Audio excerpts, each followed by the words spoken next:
Watch this video if you have complaints with your life. Reason ये है, comfortable जो लोग हैं प्लीज ना देखें. छोटे और कमजोर दिल वालों के लिए मैं बात ही नहीं करता हूं. See, generally now youngsters, youth or anybody in this country, especially Bharat में बड़ी शिकायतें आई हैं कि यार हमें ये नहीं मिल रहा, वो नहीं मिल रहा, हमारे पास कंफर्टेबल लाइफ नहीं है. What do you know about the problems?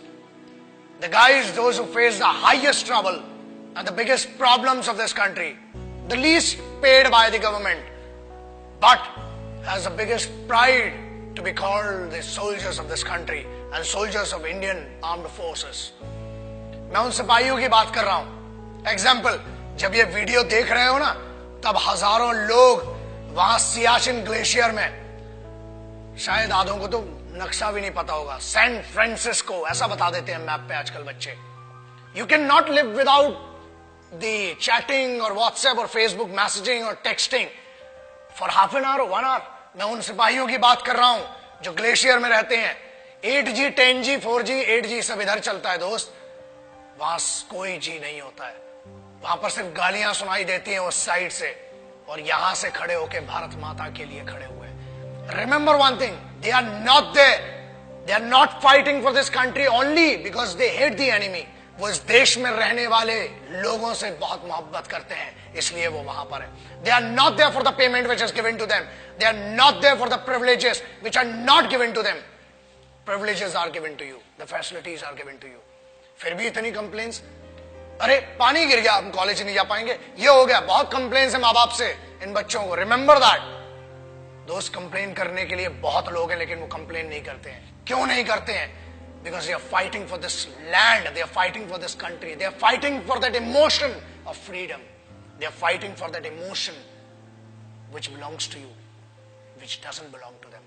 वो एक sense of responsibility, sense of security आपको देने के लिए वो रात भर खून में खड़े हुए हैं. आप बात करते हो -50 जनरल टेम्परेचर है सियाचिन ग्लेशियर का.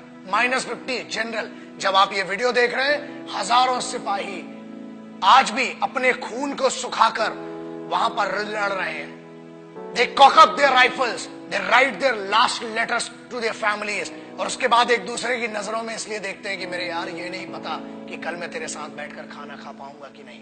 बोलना तो बहुत दूर की बात सोचिए, आप सोच भी नहीं सकते किन कंडीशंस में वहां पर. And remember one thing, I'm not talking about the highest battleground of the country. I'm talking about the highest battleground in the world.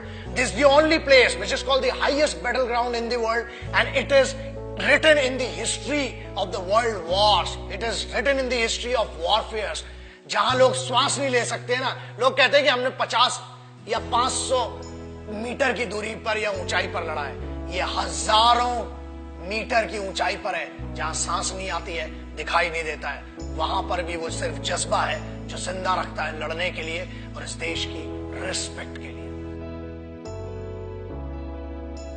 किसी बेवकूफ गद्दार ने भी बीच में कुछ कहा था कि Indian army is rapist in Jammu and Kashmir. अरे बेवकूफ, फौज रेप करती है ना तो हथियारों से करती है, और होल होके तुम्हारा रेप निकलेगा.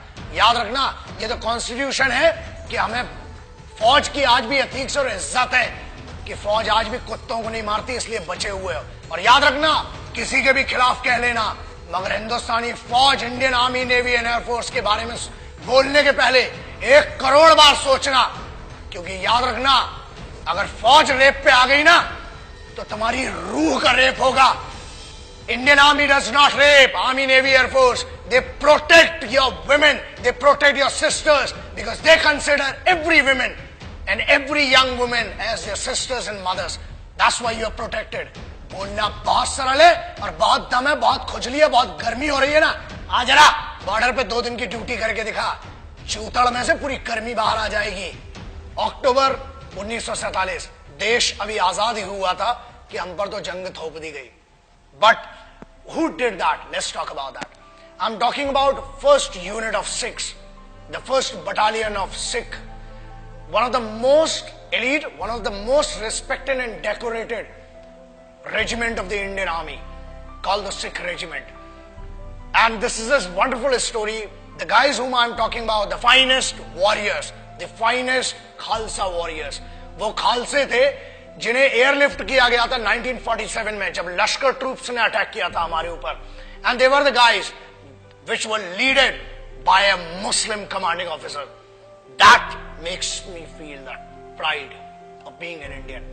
एक ऐसी सिखों की पूरी पलटन जिसे एक मुस्लिम कमांडिंग ऑफिसर ने लीड किया, and this has gone in the history of wars. दुनिया में कभी भी इतना खतरनाक ऑपरेशन नहीं हुआ, और उस सिख रेजिमेंट ने they protected the guys. And whom did they protect? The bigger question is that. याद रखिए, फौज कभी ये नहीं पूछती, और ना ही उनने 1947 अक्टूबर में पूछा कि हम हिंदुओं को बचा रहे हैं कि मुसलमानों को, कि सिखों को, कि ईसाइयों को. हम हर उस इंसान को बचा रहे हैं जो भारत में पैदा हुआ है, जो एक हिंदुस्तानी है, जो एक भारतीय है. I am talking about the organisation which in none of the cases can be called corrupt or can be called manipulated organization. The most pious and the most respectful organization of this country, the institution of this country, is called the Indian Armed Forces. So that's why I always say respect our forces, because they are the actual protectors and actual sons of this country. Jai Hind, Vande Mataram.